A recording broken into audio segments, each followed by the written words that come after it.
Hey, how are you? It was nice meeting you the other day. I'm not using your name because I might post this online, and obviously I don't want to use your name, but I think a lot of people will learn from this. So you came in to see me because you didn't like how years after orthodontics you started to get kind of a gap inside this area. And even though it's not big, you sort of felt like in photographs you were seeing that.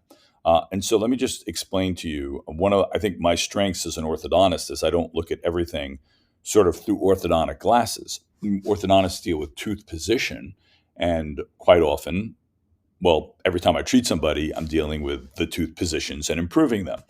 But sometimes the problem is the tooth shape, not the position. So if you look at your teeth on this side, you see how rounded this tooth is, or somewhat rounded. And if you look at this tooth here, there's a little bit of roundness here. You do have a similar tiny little gap. We call this an incisal embrasure. But compare this, kind of take a mental snapshot here, and then look at this side. You see how this is a straight line and this is a straight line, and they diverge.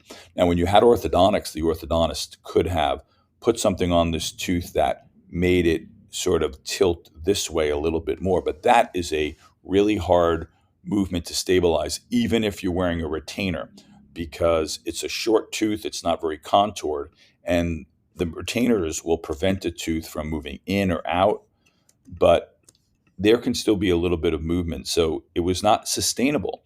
And that is understandable. So even now, if you went to an orthodontist, they could try to tilt this tooth back over this way, but it's not getting to the heart of the problem. You don't necessarily want to have an orthodontic correction for something that's not a tooth position problem. That's an overcompensation. You need to get to the heart of the matter, and that is that the shape of this tooth ideally would come down and be a little broader if you follow my arrow, and then square off at a right angle, and maybe even this tooth as well. This can be done with simple cosmetic bonding by a dentist, which is really conservative. It would not be a very stress-bearing area with the way your bite is, and I think it would last for a long time.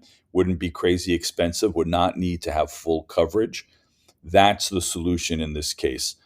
Sometimes dentists will, I'll finish cases and I'll actually leave the space if indeed the best balance of function and the best bite is such that we have to leave a space when the tooth is the source of the problem. So I can give you some names of some great dentists who could be involved in trying to improve the shape of this tooth. Hope this helps.